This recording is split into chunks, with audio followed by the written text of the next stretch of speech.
사랑하는 영락교회 지체들에게 주 안에서 평화 인사를 전합니다. 오늘은 2022년 9월 15일 목요일입니다. 오늘의 묵상 본문은 욥기 37장 1절로 24절까지의 말씀입니다. 오늘 본문 말씀 37장 1절부터의 말씀은 이렇게 시작합니다. 이로 말미암아 내 마음이 떨며 그 자리에 흔들렸도다. 지금 32장부터 이어지고 있는 엘리후의 마지막 변론의 시작입니다. 이로 말미암아라고 하는 건 이제 앞에 36장에서 나왔던 번갯불과 우레를 통해서 주님의 권능을 드러내는 그런 것을 보면서 마음이 떨렸다는 거죠. 예하라드 뭐 이런 말인데 큰 기쁨, 큰 슬픔이 있을 때 마음이 동요하는 것, 이런 것을 의미하는 겁니다. 땅이 흔들렸다라고 하는 표현도 같은 거예요. 진짜 땅이 흔들렸다는 게 아니라 내 마음이 그렇게 충격을 받았다, 이런 얘기죠. 우리가 지진을 느꼈을 때 느끼는 두려움 같은 그런 마음의 두려움을 느꼈다, 이런 얘기입니다. 그 이야기는 왜냐하면 2절에 나오는 하나님의 음성, 곧 그의 입에서 나오는 소리를 똑똑히 들으라 라는 그 자연의 놀라운 이 경유와 놀라움 속에서 주님의 역사하심을 봐야 된다, 이런 것이죠. 주님이 왜 침묵하시느냐라는 게 이제 욥의 이야기잖아요. 욥이 왜 주님은 침묵하고 계시느냐, 왜 말씀하지 않으시느냐에 대해서 엘리후가 화를 내는 거죠. 야, 세상의 모든 것이 하나님의 섭리 가운데 이루어지고 모든 것이 하나님이 그를 통해서 말씀하고 계시는데, 그런데 하나님이 침묵한다고 얘기하면 어떡하느냐, 천둥 번개 속에서 주님의 권능을 보지 못하느냐, 이런 것이죠. 소리를 똑똑히 들으라, 이런 겁니다. 소리를 똑똑히 들으라, 이렇게 시작했는데 본문이 쉬무 샤모바 이렇게 시작해요. 이게 쉐마입니다. 둘 다 쉐마 이러는 거예요.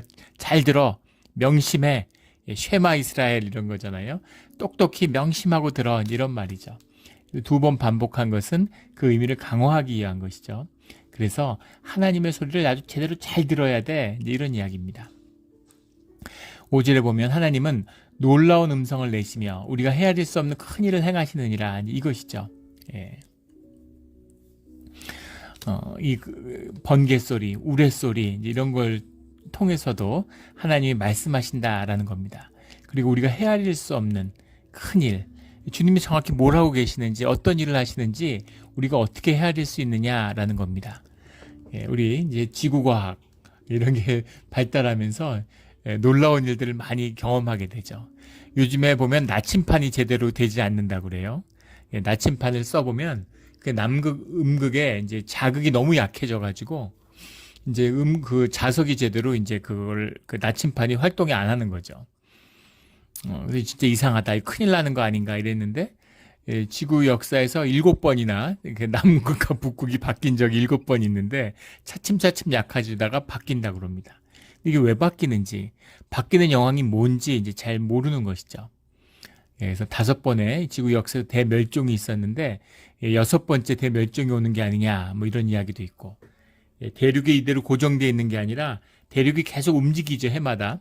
그래서 대륙이 붙었다 떨어졌다 붙었다 떨어졌다 하면서 하나의 대륙으로 모였다가 또 전부 흩어졌다가 또 한 번에 모였다가, 처음에 그걸 한 번 있었는 줄 알았는데 여러 번 반복됐다라는 사실을 이제 알게 되는 거죠. 비가 수십만 년 동안 내린 적도 있었고, 또 그 수십만 년 동안 비가 전혀 없었던 적도 있었고, 생명이 막 피어나는, 폭발하는 이제 그런 기간도 있었고, 그런가 하면 10억 년씩 아무 생명의 태동이 없었던 적도 있었습니다. 알 수 없는 경이와 놀라움, 알면 알수록 더 신비하고 놀라운, 지구도 헤아리지 못하는데 하물며 우주는 더 말해 뭐 하겠습니까? 뭐 얘기할 것도 없는 거죠. 근데 그런 지구보다도 우주보다도 더 신비한 게 우리의 뇌잖아요. 뇌가 더 복잡하다는 거 아닙니까? 왜 이렇게까지 복잡한 뇌가 만들어졌을까? 우리의 영이 담기 위한 그릇인 거죠. 우리 영이라고 하는 것, 우리 영이라고 하는 것은 뭐 신비 그 자체죠. 하나님과 교제하기 위한 그 깊이, 하나님의 말씀을 듣기 위한 그 깊이를 담는 그 복잡된 거죠. 이걸 어떻게 헤아릴 수 있겠습니까? 하나님이 하시는 큰 일, 그걸 우리가 헤아릴 수도 없는 것이죠. 6절에는 눈을 명하여 땅에 내리라 하시며 적은 비와 큰 비도 내리라 명하시느니라. 7절에 그가 모든 사람의 손에 표를 주시어 모든 사람이 그가 지으신 것을 알게 하려 하심이라. 오늘 번역 중에 좀 이상한 것들이 좀 있는데, 예, 그 모든 사람의 손에 표를 주시어라고 이렇게 해석을 했는데, 예, 야흐톤이라는 말입니다. 야흐톤. 그가 지으신 것을 알게 하려 하심이라 라는 건 뭐 마나세호라는 말인데, 마나세우라는 말은 뭐 히스 워크니까 그가 지으신 것 괜찮아요. 근데 여우타운이라는 말을 이제 실 도장 찍는다 이런 말이 있기 때문에 사람의 손에 표를 주시어 이렇게 해석했는데, 그러면 무슨 말인지 이게 말이 안 되잖아요. 사람의 손에 표를 주시어 모든 사람이 그가 지으신 것을 알게 하려 하심이라, 이게 앞뒤 문맥이 전혀 맞지 않습니다. 이 여우타운이라는 말에는 멈춘다라는 말이 있어요. 스탑이라는 뜻이 있습니다. 이 뜻을 받아서 영어 성경 NIV 같은 영어 성경에 보면 He stops every man from his labor 이렇게 해석을 해놨습니다. 모든 사람이 일을 하지 못하도록 멈추게 하신다라는 거죠. 그러면 말이 되죠. 6절에 눈을 명하여 땅에 내리게 하시며 하는 것과 통하는 겁니다. 낮에, 가을에, 여름에, 뭐 봄에 열심히 일했는데 겨울에 눈이 내리면 아무도 일을 못하죠. 요즘은 일을 하지만 옛날에는 겨울이 이제 농한기잖아요. 일을 전혀 안 하는 거예요. 그 농업 문명이라는 게 산업 문명으로 바뀌는 것이 엄청난 진통이었다는 거죠, 사람에게. 자연의 시간의 리듬과 똑같이 사는 거예요, 사람이. 그래서 사실 농업이 되게 힘든 것 같지만 겨울에는 휴가인 거죠. 겨울에 한 석 달 노는 거예요, 그냥.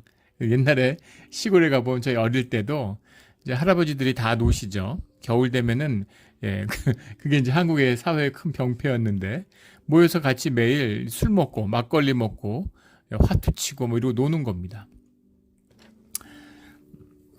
그리고 마을에 돌아다니고, 그 촌락 공동체 문화인 거죠. 그 폐해도 있지만 거기에 대한 뿌리 깊은 향수도 있죠. 그런데 1년 12달 일하고 매일 8시간씩 일하고 아침에 출근했다 똑같은 시간에 나오고, 이런 게 사람들한테 뭐라 할 수 없는 이제 스트레스를 안긴 거죠. 그런 것 같은, 그 눈이 내리기 시작하면 누가 일할 수 있어요, 옛날에. 그러니까 그런 의미를 얘기하는 것이죠. 그래서 하나님이 모든 사람이 일할 수 없도록 멈추셔서 그 일을 하나님이 하신다는 것을 알게 하신다, 이런 이야기입니다. 네, 그렇죠. 하나님이 멈추시는데 누가 할 수 있겠느냐, 이런 이야기입니다. 지금은 사람들이 난방을 하니까 무슨 겨울에 뭘 할 수 있을 것 같이 얘기하지만 지금도 마찬가지죠. 지구 온도가 2도만 올라가면, 2도만 내려가면 문명이라는 거는 쑥대밭 되고 완전히 뿌리째 뽑힙니다. 제6의 대멸종이 올 거라 그러죠. 그러니까 참 사람이 많은 걸 이루는 것 같지만 참으로 무기력하구나라는 걸 느끼게 돼요. 지금도 그렇습니다. 하물며 이 시대야 더 말해 무엇하겠어요. 하나님의 절대적으로 의지하고 있는 거죠. 8절에 그러나 짐승들은 땅속에 들어가 그 처소에 머무느니라. 겨울 동절기에 눈이 오면 겨울을 나는 이제 그런 동물들의 모습, 곰이나 개구리 이런 걸 생각해 보시면 알죠. 그런 거를 말씀하고 계시는 거죠. 9절에 폭풍은 그 밀실에서 나오고 추위는 북풍을 타고 오느니라. 그 추위가 내려오는, 겨울이 오기 시작하는 이 겨울이 오는 섭리. 여름엔 그렇게 더웠는데 겨울엔 춥고, 이거를 어떻게 이거를 할 수가 있겠어요? 신비한 거죠. 저는 이제 파시픽 그로브에 살잖아요. 그 동네 보면 이 몬트레이 안에서도 참 특이한 곳이죠. 어떻게 이런 곳이 있을 수 있을까? 이 캘리포니아는 전부 다 레드우드 트리가 이제 쭉 자라는데, 그 산타 크루즈 같은 데 보세요. 1시간 거리도 안 되는데 거기는 전부 레드우드 숲이잖아요. 거대한 레드 숲이 자라고 여름에 덥잖아요. 저희 동네는 시원하죠. 시원하다 못해 거의 추운 지경이죠. 난로 켜고 있어요. 난방하고 1년 내내 난방한다는 그런 이제 우리 교회 분들도 계셨습니다. 그런 거죠. 그 사람이 사는 지역에서 가장 연교차가 낮은 지역이, 적은 지역이 우리 몬트레이라는 걸 어느 다큐멘터리에서 보고 깜짝 놀랐습니다. 거의 날씨차가 많이 안 나죠. 그래서 어떻게 이럴 수가 있을까? 참 그 신비한 거죠. 이렇게 기기묘묘한 하나님의 섭리를 말씀하고 있는 겁니다. 이 모든 것을 주님이 움직이시는 것이다, 이런 거죠. 11절에 보면 또한 그는 구름에 습기를 실으시고 그의 번개로 구름을 흩어지게 하시느니라. 이런 표현들도 재미있죠. 지금 현대 과학에 오니까 왜 번개가 칠까? 자성이 다른, 극성이 다른 구름이 섞여서 그렇다는 거죠. 습기를 머금고 있는 그런 표현들이 잘 나와 있어요. 고대인들이 어떻게 이런 걸 알았을까? 근데 천문 우주에 대한 이해가 고대인들이 현대인보다 더 깊었죠. 늘 조명이 없으니까 하늘이 보이고, 하늘을 바라보면서 밤에 하늘의 섭리가, 또 농사를 지니까 자연과 밀접히 하나가 돼 살아가기 때문에 별에 대한, 자연에 대한, 하늘에 대한 깊은 통찰이 있었습니다. 그런 지혜를 엿볼 수 있는 그런 대목이죠. 13절에 가면 혹은 징계를 위하여 혹은 땅을 위하여 혹은 긍휼을 위하여 그가 이런 일을 생기게 하시느니라.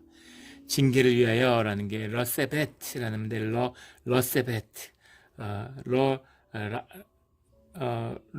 하르소프 이런 말인 것 같은데, 그 다음에 러헤세드는 뭐 너무 우리 잘 아는 헤세드죠. 러라는 게 근데 뭘 위하여 이런 겁니다.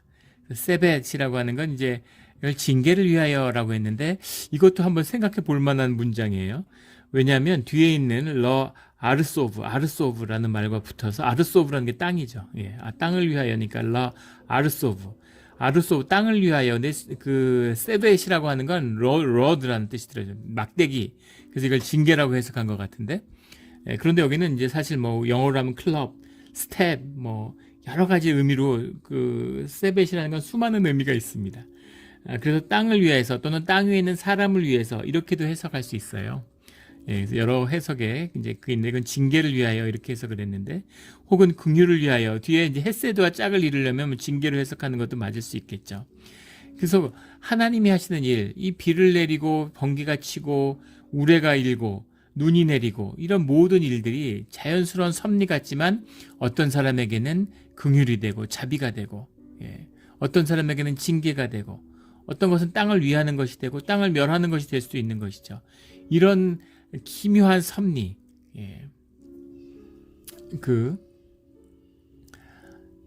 뭐 이제 그런 얘기 하잖아요. 그 불확실성의 원리 같은 거.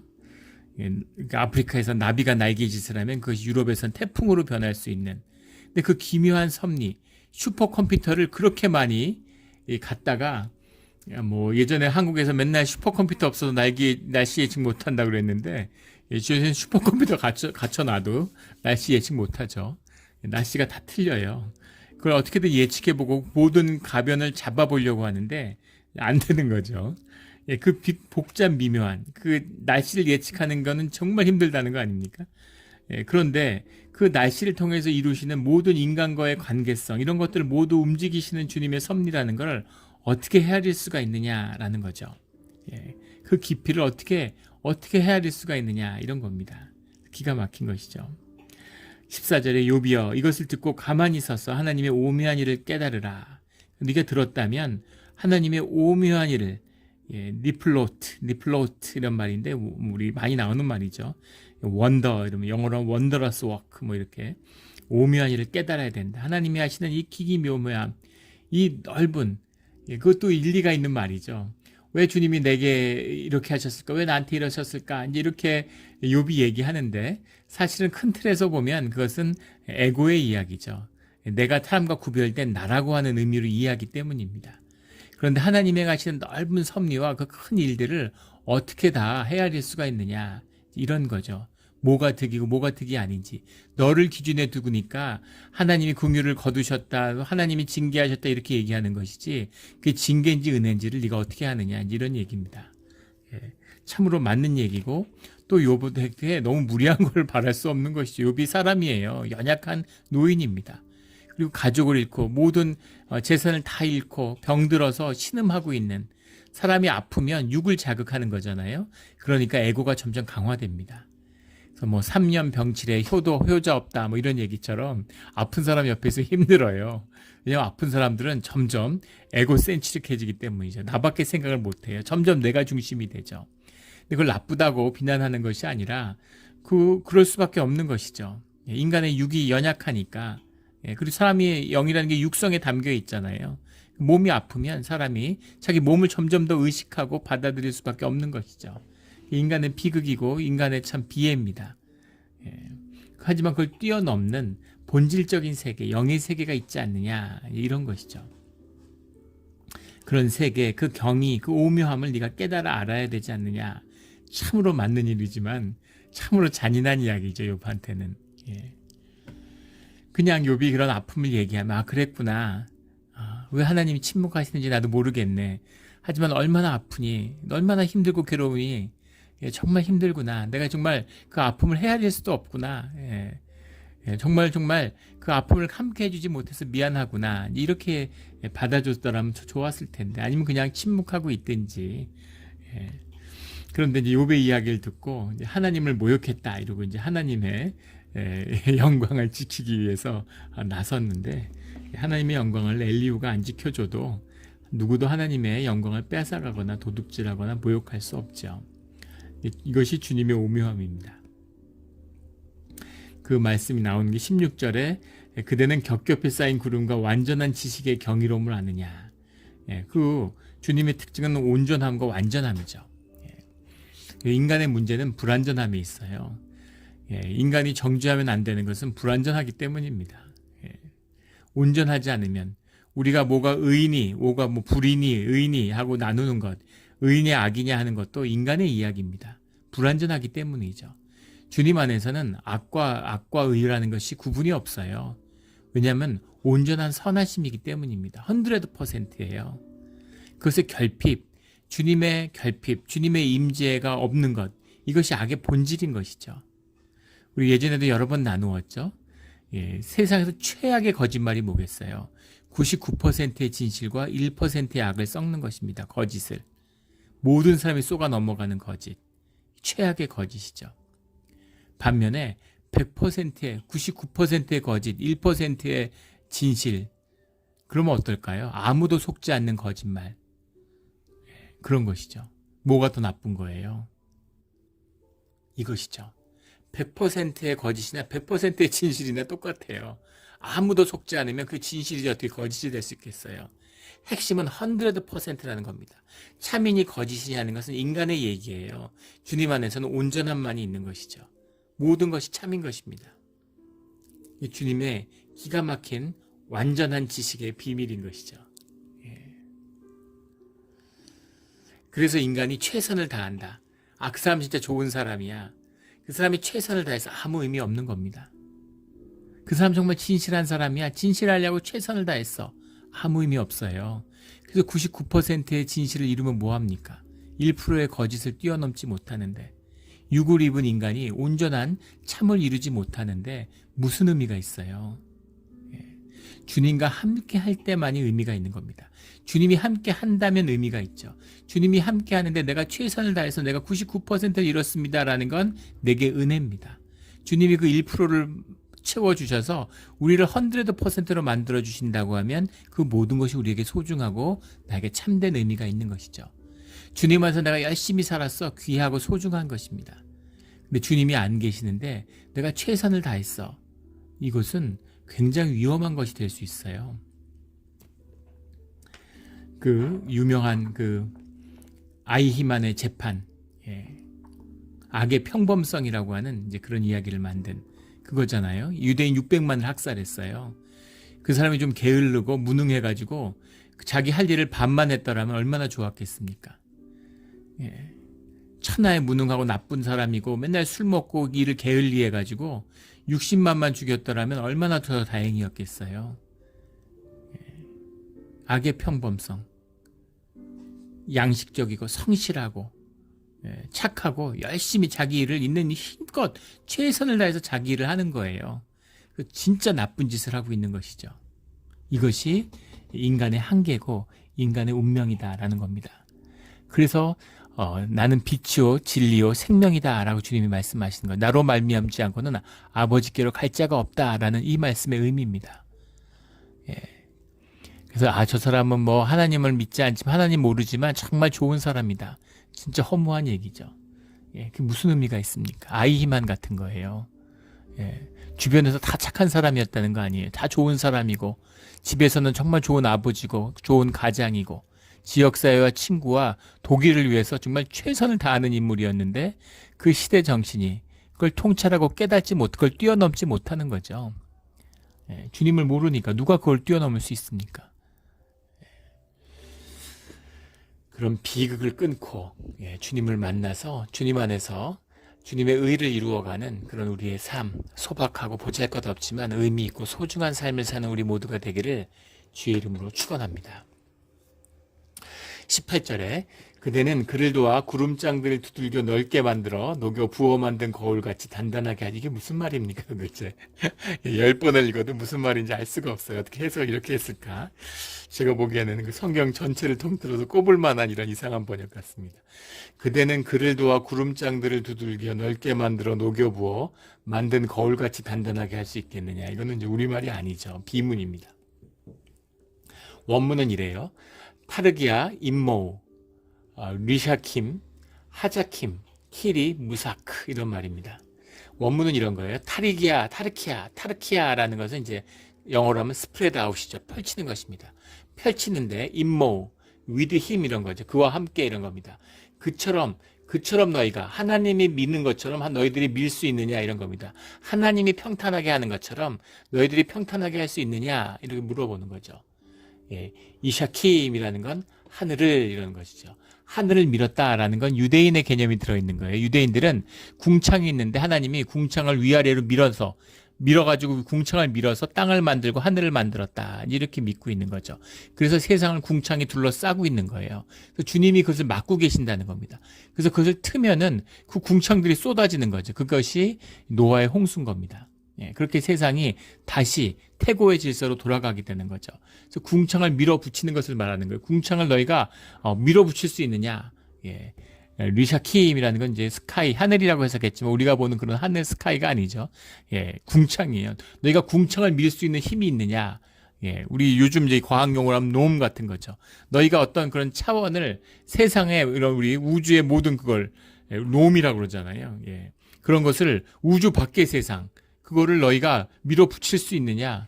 눈에 보이는 우주가 뭐 5분의 1도 안 된다는 거, 5% 정도밖에 안 된다는 거 아니에요? 예. 그 밖의 세상, 그걸 얘기하는 거죠. 그러니까 사실은 지금 과학이 굉장히 발달한 것 같지만 지금의 세계관이 이때 세계관이나 별로 달라진 게 없습니다. 그 밖의 세계를 알 수가 없으니까 지금 뭐 암흑물질이니 뭐 이렇게 다크매러라고 그러잖아요. 예, 그 개념적인 것이죠. 측정할 수가 있습니까? 뭐 알 수가 있습니까? 그게 있어야 세계가 구성된다는 걸 설명할 수 있기 때문에 가지고 온 개념이죠. 실제 있는지 없는지도 확실치 않아요. 하지만 무언가 있을 것이다라는 게 가정이 있어야 물질의 구성 원리, 우주의 구성 원리를 설명할 수 있기 때문인 거죠. 지금은 과학적인데 옛날엔 참 원시적이다 그럴까요? 그렇지 않습니다. 똑같아요. 그 원형적인, 그 타이폴로지는 똑같은 것이죠. 근데 리샤킴이라고 하는 궁창을 너희가 밀어붙일 수 있느냐? 너는 그럴 수 없지 않느냐? 그건 주님이 하시는 일 아니냐? 이런 것이죠. 그 뒤에 나오는 하자킴, 키리, 무사크, 하자킴이라는 건 스트롱 이런 것이죠. 그러니까 하늘을 강하게 이렇게 밀 수 있느냐, 이렇게 쫙 펼칠 수 있느냐 이 얘기입니다. 그 뒤에 나오는 키리 무사크라는 건 키리라는 건 거울이고 무사크라는 건 영어로 메탈이에요. 예, 근데 이제 키리 무사크가 붙으면 청동 거울입니다.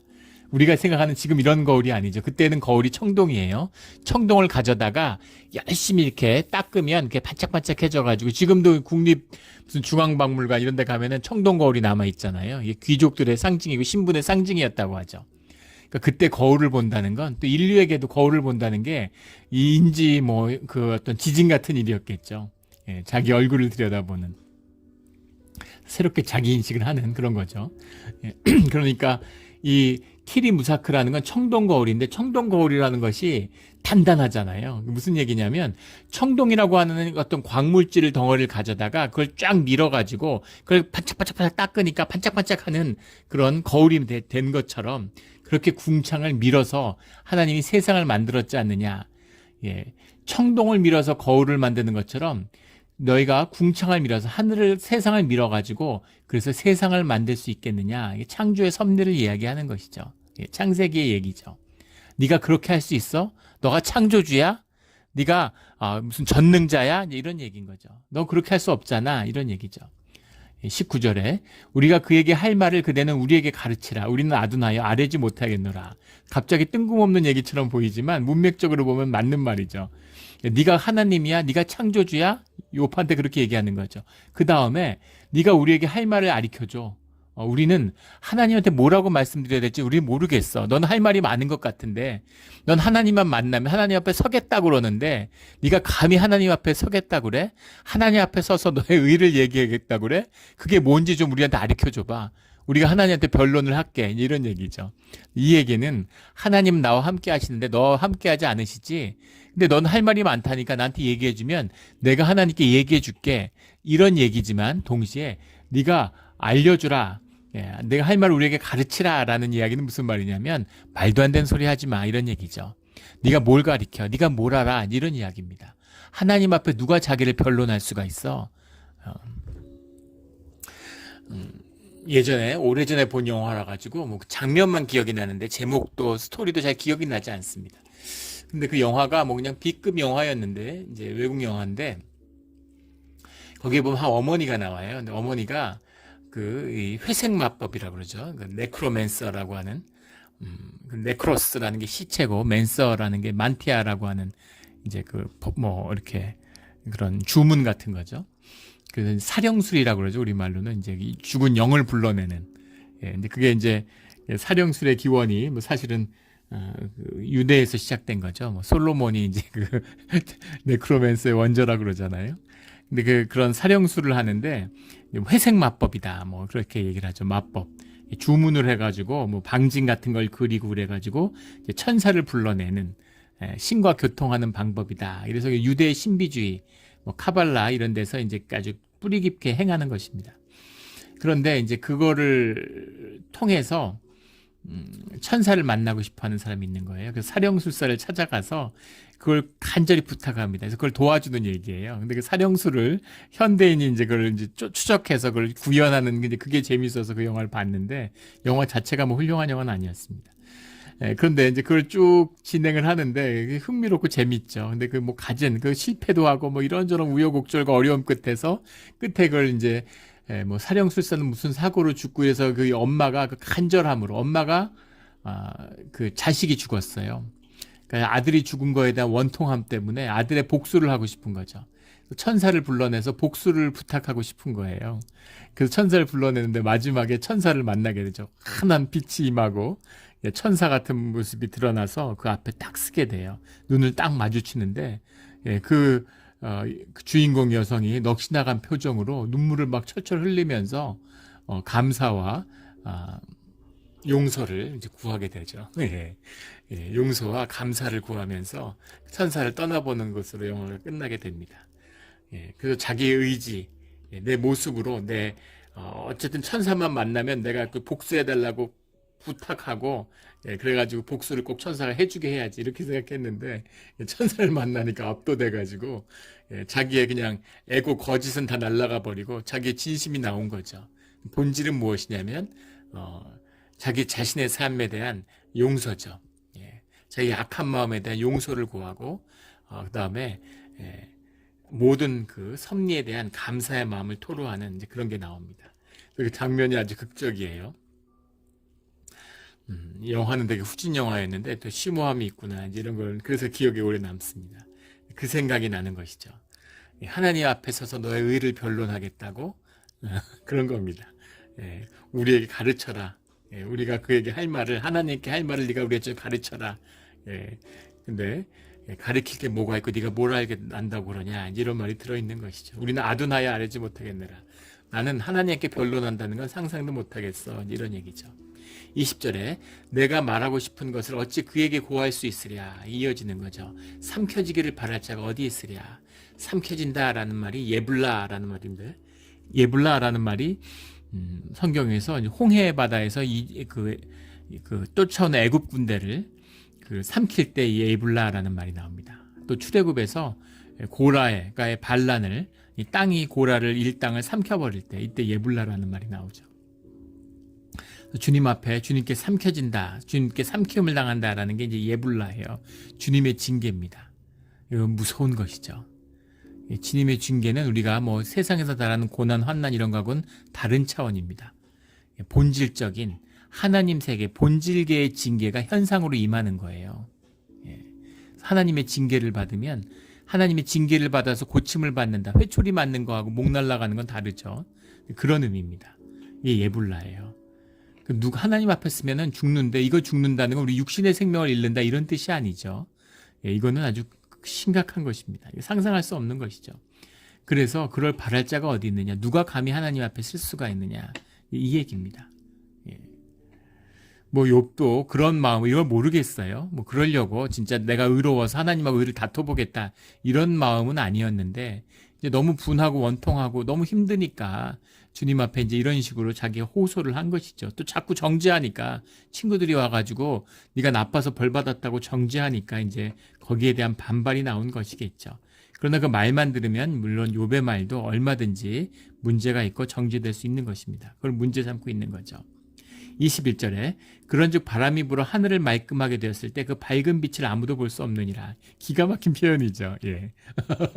진짜 성령이 임했는지 어떻게 이런 빛을 볼 수 있는 사람은 빛은 볼 수 없습니다. 빛이 굴절되기 때문에 굴절된 빛의 반사된 모습을 보는 것이지 빛을 볼 수 없죠. 하지만 중요한 것은 빛이 있기 때문에 우리가 사물을 본다는 겁니다. 빛이 없으면 아무것도 볼 수 없죠. 우리가 밤에도 뭔가 볼 수 있는 건 달빛이 있기 때문이죠. 뭔가 빛이 있기 때문에 세상을 인식하는 것인데, 빛 자체는 아무도 볼 수 없는, 그래서 신의 속성을 빛에 비유하고 있는 거죠. 기가 막힌 비유입니다. 빛을 아무도 볼 수 없다. 하나님이 침묵하신다고 그러는데 누가 하나님을 본다고 그래? 누가 하나님을 만난다고 그래? 하나님은 영이신데 누가 눈을 들어 하나님을 보느냐, 이런 이야기죠. 이것은 맞는 이야기지만 또 하나님이 찾아오시잖아요. 예수님을 보십시오. 우리의 인간의 모습으로 아브라함이 하나님을 만나잖아요. 야곱이 하나님을 만나가지고 씨름을 하잖아요. 그게 우리의 하나님이신 거죠. 하나님이 인간의 형상을 가지고 인간의 모습으로 오셔서 우리와 함께 먹고 마시고 웃고 우시는 거예요. 이게 우리가 만난 하나님입니다. 하나님이 만나주시면 만나주시는 거죠. 하나님은 높은 분이고 빛이기 때문에, 하나님은 섭리기 때문에 못 만나. 이거는 이제 말이 안 되는 것이죠. 22절에 북쪽에서는 황금 같은 빛이 나오고 하나님께는 두려운 위험이 있느니라. 황금 같은 빛이 나오고, 앞에 이제 빛이 나오니까 그걸 이어서 이렇게 해석했는데, 자부라는 말인데, 자부라는 말이 이제 금입니다. 그냥 북쪽에서는 금이 나온다라는 얘기죠. 북쪽에서, 북이라고 하는 건 우리 여러 번 얘기했죠. 북이라는 건 신비의 근원이고, 모든 신령한 것이 이제 북쪽에 있다. 북에서부터 오는 것이죠. 동서고금을 막론하고 다 똑같아요. 신비죠, 이것도. 그런데 금이 나온다. 금이라는 건 신적인 속성이고, 또 정금같이 되어 나온다. 그럴 때 그런 완전함, 온전함의 상징이고, 금 자체가 신적인 표상이죠. 북쪽에서 황금이 나온다는 건 하나님의 임재가 북쪽에서, 초월적인 곳에서, 우리가 발을 디딜 수 없는 곳에서 온다, 이런 것이죠. 그리고 그곳에는 하나님의 위엄이 있다라는 겁니다. 우리에게 두려움이 있다라는 거죠. 23절에 전능자를 우리가 찾을 수 없나니 그는 권능이 지극히 크사 정의와 무한한 공의를 굽히지 아니하심이라. 그러므로 사람들은 그를 경외하고 그는 스스로를 지혜롭다는 모든 자를 무시하시느니라. 누가 주님의 뜻을 다 헤아릴 수 있느냐? 주님의 공의와 주님의 사랑과 은혜와 권능을 행하시는 그것을 주님이 이루어 가신다라는 거죠. 하나님이 긍휼과 자비로 사람들과 함께 해주시지만 사람들의 이해를 뛰어넘는 그런 하나님의 공의가 있다. 그 하나님의 지경이 있다. 이제 이런 것입니다. 말 너무나 옳은 말씀이죠. 빛을 아무도 볼 수 없느니라. 우리가 공기를 볼 수 없는 것처럼, 하지만 공기가 있어서 숨을 쉴 수 있죠. 주님의 은혜, 주님의 편만한 은혜를 누구나 믿고 있어요. 내 자녀니까 나만 주고, 또 자녀가 아닌 자들은 모르고니까 주님의 자녀만 숨 쉬고 공기를 마실 수 있고 이런 거 아니죠. 주님의 모든 생명체가 주님께 나왔습니다. 주님의 은혜가 편만하게 있어요. 하지만 주님의 말씀으로 주님의 특별한 계시와 은혜를 우리에게 증거해 주십니다. 그것을 알고 주님과 교제할 수 있어요. 그 교제하는 가운데 만나는 주님, 그 주님의 인격을, 주님의 형상을 만나고 이루어가고 알아가는 그 과정이 우리의 신앙인 것이죠. 이것은 귀한 것입니다. 이건 존귀한 것이에요. 이 깊은 의미를, 보이지 않는 이 비밀을 붙들고 기뻐하며 살아가는, 누리는 우리의 신앙이 되기를 주의 이름으로 축원합니다. 아멘. 기도드리겠습니다. 하나님 아버지, 감사합니다. 요즘에 우리 교회 가운데 아픈 분들이 많습니다. 또 많은 장례를 치르기도 했습니다. 왜 이런 일들이 요즘 많은지, 왜 이런 일이 있어야 되는지를 우리가 헤아리지 못하고 알지 못합니다. 그러나 우리가 분명히 아는 것은 주님이 긍휼과 자비를 갖춘 우리의 아버지라는 것입니다. 그 믿음을 붙들고 주님께 끝까지 의지하며, 하지만 주님의 공의와 주님의 뜻을 이루어지는 그런 귀한 여정이 되기를 또한 우리가 소망합니다. 주님 함께하여 주시고 또 끝까지 자비를 잃지 말아 주시옵소서. 주님을 믿고 의지하는 우리의 믿음을 더하셔서 주님을 더 깊이 알아가는 우리의 삶의 자리가 되게 하여 주시옵소서. 감사하며 예수 그리스도 이름으로 기도드렸습니다. 아멘.